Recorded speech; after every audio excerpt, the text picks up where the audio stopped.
श्री शरणागति गद्यम् यो नित्यमच्युतपदाम्बुजयुग्मरुग्म व्यामोहतस्तदितराणि तृणाय मेने अस्मद्गुरोर्भगवतोऽस्य दयैकसिन्धोः रामानुजस्य चरणौ शरणं प्रपद्ये। भगवन्नारायणाभिमतानुरूप स्वरूप रूप गुणविभवैश्वर्य शीलाद्यनवधिकातिशय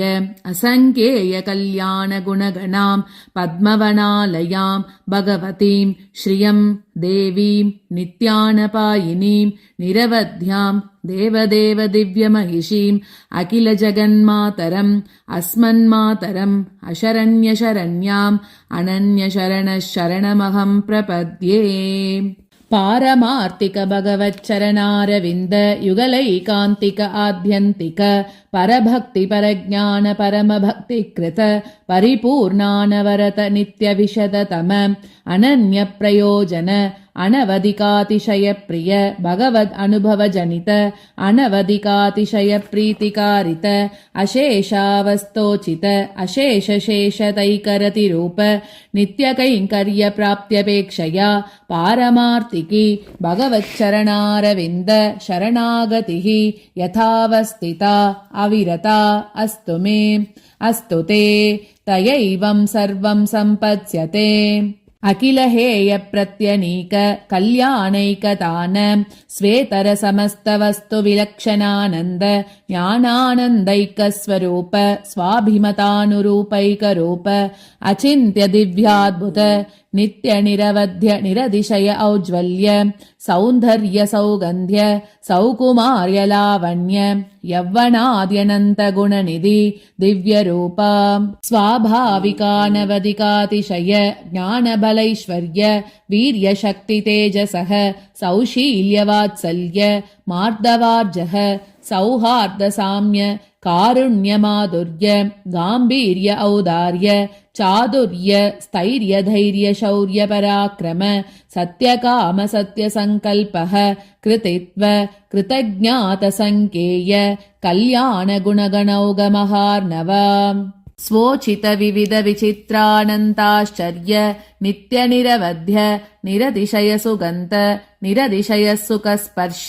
निरतिशय औज्ज्वल्य किरीटमकुटचूडावतंस मकरकुण्डलग्रैवेयक हारकेयूरकटक श्रीवत्स कौस्तुभ मुक्तादामोदरबन्धन पीताम्बर काञ्चीगुण नूपुराध्यपरिमित दिव्यभूषणा स्वानुरूपाचिन्त्य शक्ति शङ्खचक्रगदासि शार्ङ्गात्यसङ्केय नित्यनिरवध्य निरतिशय कल्याण दिव्यायुता स्वाभिमत नित्यनिरवध्यानुरूप स्वरूप रूप गुणविभवैश्वर्य शीलाद्यनवधिकातिशय असङ्ख्येय कल्याण गुणगण श्रीवल्लभ एवं भूत भूमिनीलानायक स्वच्छन्दानुवर्ति स्वरूपस्थिति प्रवृत्तिभेद अशेषशेषतैकरतिरूप नित्यनिरवध्य निरतिशय ज्ञानक्रियैश्वर्यादि अनन्त कल्याण गुणगण शेषशेषासन गरुडप्रमुख नानाविध अनन्त परिजन परिचारिका परिचरित चरणयुगल परमयोगि वाङ्मनसा परिच्छेद्य स्वरूप स्वभाव स्वाभिमत विविध विचित्रानन्त भोग्य भोगोपकरण भोगस्थान समृद्ध अनन्ताश्चर्य अनन्त महाविभव अनन्त परिमाण नित्यनिरवध्य निरतिशय वैकुण्ठनाथ स्वसङ्कल्पानुविधायि स्वरूपस्थिति प्रवृत्ति स्वशेषतैकस्वभाव प्रकृति पुरुषकालात्मक विविध विचित्रानन्द भोग्य भोक्तृवर्ग भोगोपकरण भोगस्थान रूप निखिल जगदुदय विभवलय लील सत्यकाम सत्यसङ्कल्प परब्रह्मभूत पुरुषोत्तम महाविभूते श्रीमन् नारायण श्रीवैकुण्ठनाथ अपार कारुण्य सौशील्य वात्सल्य औदार्य ऐश्वर्य सौन्दर्य महोदते अनालोचित विशेषाशेषलोकशरण्य प्रणतार्तिहर आश्रितवात्सल्यैकजलते अनवरत विदित निखिलभूत जातयातात्म्य अशेष चराचर भूत निखिल नियमन निरत अशेष चिदचित् वस्तु शेषीभूत निखिल जगताधार अखिल जगत् स्वामिन् अस्मत् स्वामिन् सत्यकाम सत्यसङ्कल्प सकलेतर विलक्षण अर्तिकल्पक आपत्सक श्रीमन् नारायण असरण्य शरण्य अनन्य शरणः त्वत्पादारविन्दयुगलं शरणमहं प्रपद्ये। अत्र द्वयम् पितरं मातरं धारान् पुत्रान् बन्धून् सखीन् गुरून् रत्नानि धनधान्यानि क्षेत्राणि च गृहाणि च सर्वधर्मांश्च सन्त्यज्य सर्वकामांश्च साक्षरान् लोकविक्रान्त चरणौ शरणं ते व्रजं विभो। त्वमेव माता च पिता त्वमेव बन्धुश्च गुरुस्त्वमेव त्वमेव विद्या द्रविणं त्वमेव सर्वं मम देवदेव। पितासि लोकस्य चराचरस्य त्वमस्य पूज्यश्च गुरुर्गरीयान् न त्वत्समोऽस्त्यप्यधिकः कुतोऽन्य लोकत्रयेऽप्यप्रतिमप्रभाव। तस्मात् प्रणम्य प्रणिधाय कायं प्रसादये त्वामहमीशमीड्यं पितेव पुत्रस्य सखेव सख्युः प्रियप्रियार्हसि देव सोढुम्। मनोवाक्यै अनादिकाल प्रवृत्त अनन्तकृत्य करणकृत्या करण भगवदपचार भागवदपचार असह्यापचार रूप नानाविधानन्तापचारान् आरब्धकार्यान् अनारब्धकार्यान् कृतान् क्रियमाणान् करिष्यमाणांश्च सर्वान् अशेषत क्षमस्व। अनादिकाल प्रवृत्तं विपरीत ज्ञानम् आत्मविषयं कृत्स्न जगद्विषयं च विपरीत वृत्तं च अशेष विषयं मध्यापि वर्तमानं वर्तिष्यमानं च सर्वं क्षमस्व। मदीय अनादिकर्म प्रवाह प्रवृत्तां भगवत्स्वरूपतिरोधानकरीं विपरीत ज्ञानजननीं स्वविषयायाश्च भोग्यबुद्धेर्जननीं देहेन्द्रियद्वेन भोग्यद्वेन सूक्ष्मरूपेण चावस्थितां दैवीं गुणमयीं मायां दासभूतः शरणागतोऽस्मि तवास्मि दासयिति वक्तारं मां तारय।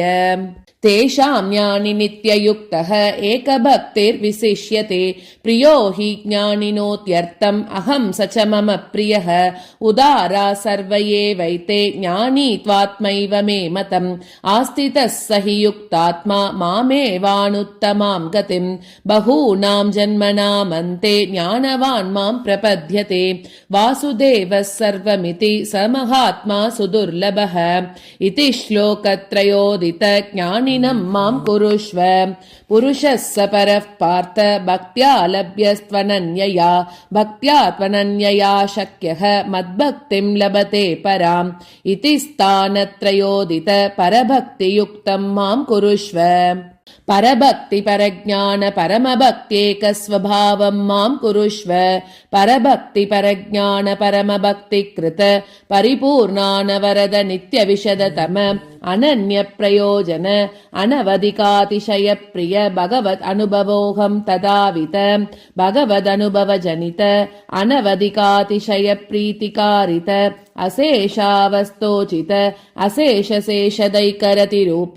नित्यकिङ्करो भवानी। एवं भूतमत्कैङ्कर्य प्राप्त्युपायतयावक्लुप्त समस्तवस्तु विहीनोऽपि अनन्त तद्विरोधि पापाक्रान्तोऽपि अनन्तमदपचारयुक्तोऽपि अनन्तमदीयापचारयुक्तोऽपि अनन्त असह्यापचारयुक्तोऽपि एतत्कार्यकारणभूत अनादिविपरीताहङ्कार विमूढात्मस्वभावोऽपि एतदुभयकार्यकारणभूत अनादिविपरीतवासना सम्बद्धोऽपि एतदनुगुणप्रकृतिविशेषसम्बद्धोऽपि एतन्मूल आध्यात्मिक आदिभौतिक आदिदैविक सुखदुःखदत्तेतु ददितरोपेक्षणीय विषयानुभवज्ञानसङ्कोचरूप मच्चरणारविन्दयुगलैकान्तिक आद्यन्तिक परभक्तिपरज्ञान परमभक्तिविघ्नप्रतिहतोऽपि येन केनापि प्रकारेण द्वयवक्तात्वं केवलं मदीययैव दयया निःशेषविनष्टसहेतुक मच्चरणारविन्दयुगलैकान्तिक आत्यन्तिक परभक्तिपरज्ञान परमभक्तिविघ्नः मत्प्रसादलब्ध मच्चरणारविन्दयुगलैकान्तिक आद्यन्तिक परभक्तिपरज्ञान परमभक्तिः मत्प्रसादादेव साक्षात्कृत यदावस्थित मत्स्वरूपरूप गुणविभूतिलीलोपकरणविस्तारः अपरोक्षसिद्धमन्नियां यथा मद्दास्यैकस्वभावात्मस्वरूपः मदेकानुभवः मत्तास्यैकप्रियः परिपूर्णानवरत नित्यविशदतम अनन्यप्रयोजन अनवधिकातिशयप्रिय मदनुभवस्त्वं तथाविद मदनुभवजनित अनवधिकातिशयप्रीतिकारित अशेषावस्तोचित अशेषशेषतैकरतिरूप नित्यकिङ्करो भव एवं भूतोऽसि आध्यात्मिक आदिभौतिक आदिदैविक दुःखविघ्नगन्धरहितस्त्वं द्वयम् अर्थानुसन्धानेन सह सदैवं वक्ता यावच्छरीरपातम् अत्रैव श्रीरङ्गे सुखमास्व शरीरपातसमये तु केवलं मदीययैव दया अतिप्रबुद्धः मामेव अवलोकयन् अप्रच्युतपूर्वसंस्कारमनोरथः जीर्णमिव वस्त्रं सुखेन इमां प्रकृतिं स्थूलसूक्ष्मरूपां विसृज्य तदानीमेव मत्प्रसादलब्ध मच्चरणारविन्दयुगलैकान्तिक आद्यन्तिक परभक्तिपरज्ञान परमभक्तिकृत परिपूर्णानवरद नित्यविशदतम अनन्यप्रयोजन अनवधिकातिशयप्रिय मद अनुभवस्तवं तथाविद मद अनुभवजनित अनवधिकातिशयप्रीतिकारित अशेषावस्तोचित अशेषशेषतैकरतिरूप नित्यकिङ्करो भविष्यसि माते भूदत्र संशयः अनृतं नोक्तपूर्वं मे न च वक्ष्ये कदाचन रामोद्विर्नाभिभाषते सकृदेव प्रपन्नाय तवास्मीति च याचते अभयं सर्वभूतेभ्यो ददाम्येतद्व्रतं मम सर्वधर्मान् परित्यज्य मामेकं शरणं व्रज